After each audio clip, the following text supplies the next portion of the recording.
Welcome to another episode of Sports Perspective. I'm Hayden Grove. And I'm Franz Ross. Franz, we've got another huge show this week, so without delay, let's head out to Assistant Sports Director Darron, who has the report following Ohio State football's latest victory. Despite having another bye week interrupt the season for Coach Urban Meyer and the Ohio State Buckeyes, they were able to head out of the locker rooms and face the Scarlet Knights of Rutgers in a 56-17 victory for homecoming. Despite the game's outcome, Coach Urban Meyer scrutinized the offense's production and praised the defensive efforts and improvements. Pleased with the get out that we got out of the locker room fast, 14 zip, and that's a good sign. As I just don't feel like there's a complacent attitude. Complacency is awful in this business and with the players, and I don't, because when you watch a film, we could actually play a lot better in certain situations. Our defense, you credit that, you can take the first half, and that's a credit to our defense now. They took a team that threw for 400-plus yards against our rivals and really played well, creating turnovers once again, and getting the ball to the offense rather quickly. When your quarterback has to scramble on a fourth down in the red zone, that's a good play by an individual. So we were trying to get Evan isolated on the Mike linebacker, and we did, and we didn't score. So we got a little chat about that on tomorrow and get better at that. So I still consider our red zone offense not as good as it should be. So that gives us something to really work on tomorrow. Two players that came up big for the Buckeyes on the offensive side of the ball were running back Ezekiel Elliott, who had 12 rushes for 69 yards and a touchdown. Quarterback J.T. Barrett also threw for 261 yards and 3 touchdowns, finding tight end Nick Van Nett and wide receiver Evan Spencer for the scores. Barrett also had 7 rushes for 170 yards and 2 touchdowns. Coming up big for the Buckeyes on the defensive side of the ball were Joey Bosa and Durant Grant. Bosa ended the night with 2 sacks for 10 yards, while Grant came up big in the red zone for the defense on an interception before the half. Next week we all know what's coming down the barrel, and that's a primetime game in a stadium with 110,000 people, and that's going to be a great evaluator. We know what we're going into. We know we're going into Penn State. It's going to be loud. They're going to be hyped up because they're playing us. We're going to go check out the film, check out these guys tomorrow, and get to work on them. Coach Meyer and the Buckeyes hope to ride this momentum back into the prime time as they head up to Happy Valley and face the Nittany Lions of Penn State. Kickoff for that game is scheduled for 8 p.m. Until then, for Lantern TV, I'm Darron. As Aaron mentioned, the Buckeyes will be taking on the Penn State Nittany Lions on Saturday for a primetime game in State College, and head coach Urban Meyer was sure to address the game in his weekly Monday press conference. There's nothing quite like a guy that thinks he played great, and then position coach jumps right in the middle and say, this is what we could have done better. So offensively, and you evaluate it against a team that we had a lot of respect for. We considered them, I use the term 6-0 team, coming into our home stadium. And but offensively could have played a lot better. It's pretty exciting. There's a great student body, great fan base. It'll be loud. And we counted on that being loud, going team coming in. And our players, they went to another notch when they got to play in front of 108,000 and white out, those kind of things. So it's going to be fun. So it's going to be a great environment. But there's 108,000 here. You know what I mean? So that's fun to play in front of also. So I think it'll be exciting. I think our players will be jacked going back in there and to play again and playing in Penn State. We got young guys who are hungry. And they got something to prove, so they want to play in every game, in every situation to take advantage of it. And then our older guys are mature enough that we know that you can't overlook any games and you can't take winning for granted. So I was talking to Mike Bennett earlier today, and he was saying that he likes the guys that we have because our guys know that we're good and we're confident, but we're not so cocky that we're going to overlook anybody or want to skip ahead to any games or anything. So I think that the makeup that we have right now is really good for us to be able to continue to be successful but not overlook anything. Well, Meyer Monday is a weekly happening at Ohio State, but another event that has become a seemingly annual tradition also took place on Monday at the Schottenstein Center. LeBron James, Kevin Love, and the Cleveland Cavaliers took to the shot for a preseason matchup with the Chicago Bulls, and I was there to cover a busy day of basketball action. At times, it seemed as if the Schottenstein Center right here in Columbus had magically transformed into the Quicken Loans Arena of downtown Cleveland on Monday night, as LeBron James and the Cleveland Cavaliers were welcomed with open arms by Ohio's capital city as they made their way to a big preseason victory over the Chicago Bulls.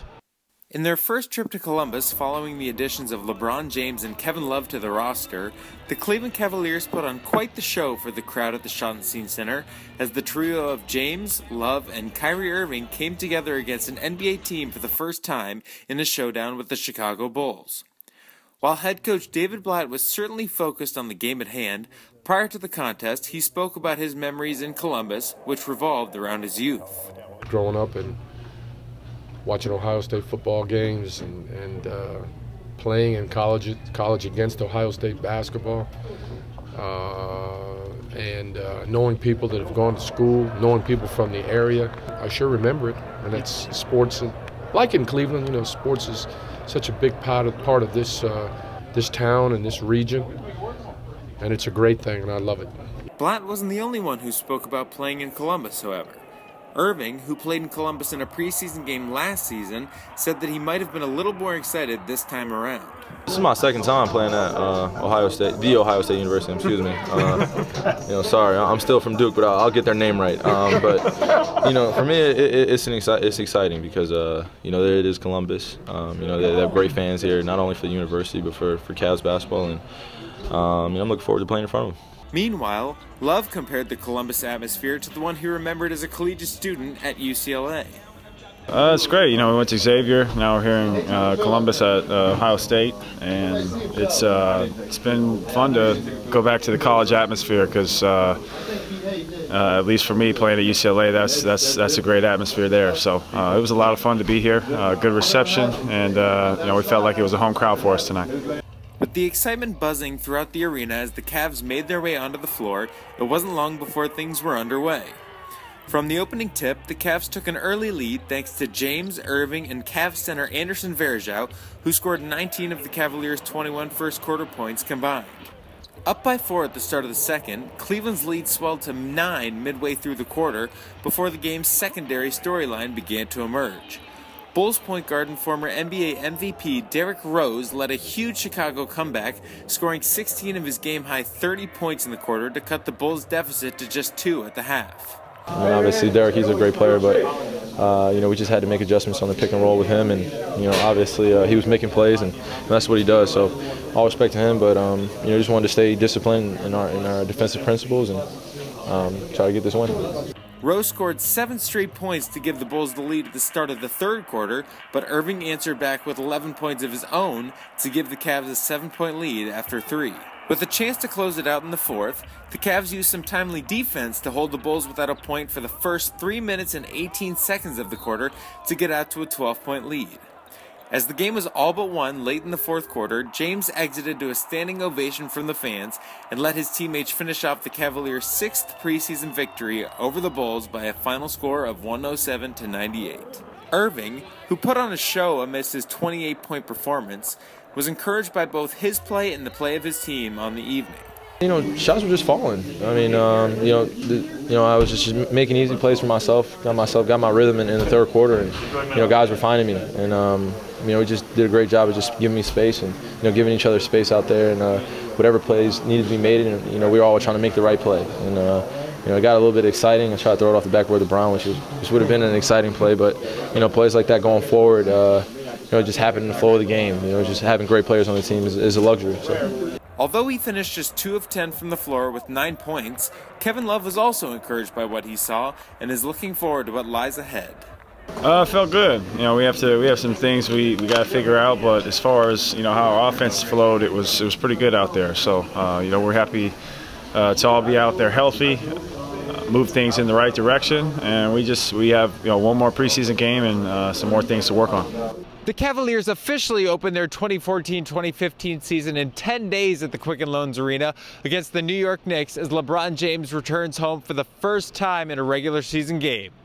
Until then, for the Lantern TV, I'm Hayden Grove.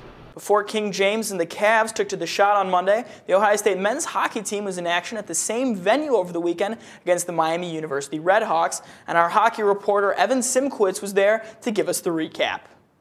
On Friday night, the Buckeyes fell by a score of 5-1 in the first of a split series against the Miami University Redhawks. Special teams play was a factor in this game again, with 3 out of the 5 Redhawk goals being scored on the power play.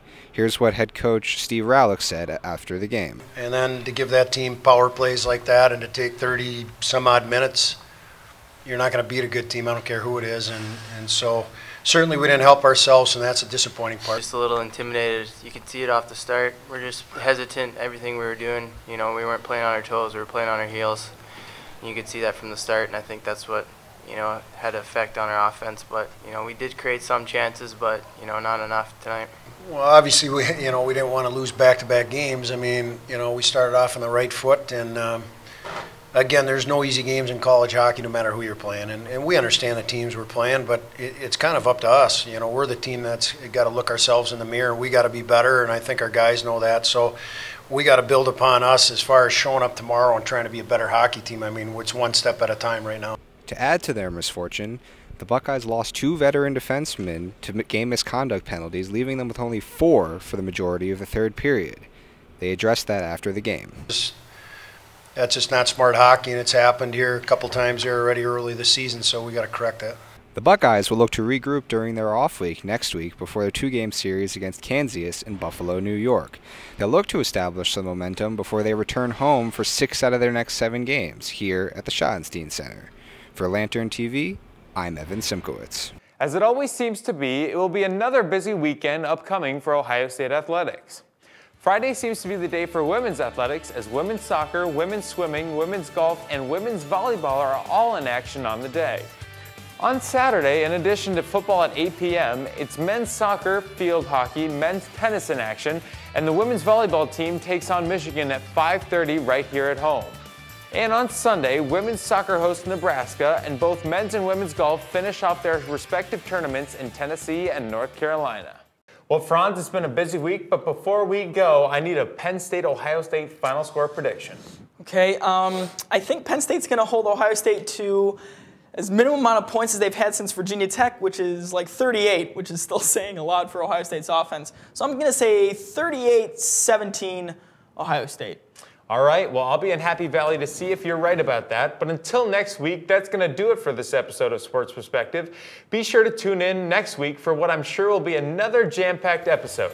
Be sure to also check out Chalk Talk and other shows we produce here at Lantern TV, and find us on Twitter, Facebook, and Instagram. For Franz Ross, Aaron Yerian, and the entire crew at Lantern TV, I'm Hayden Grove.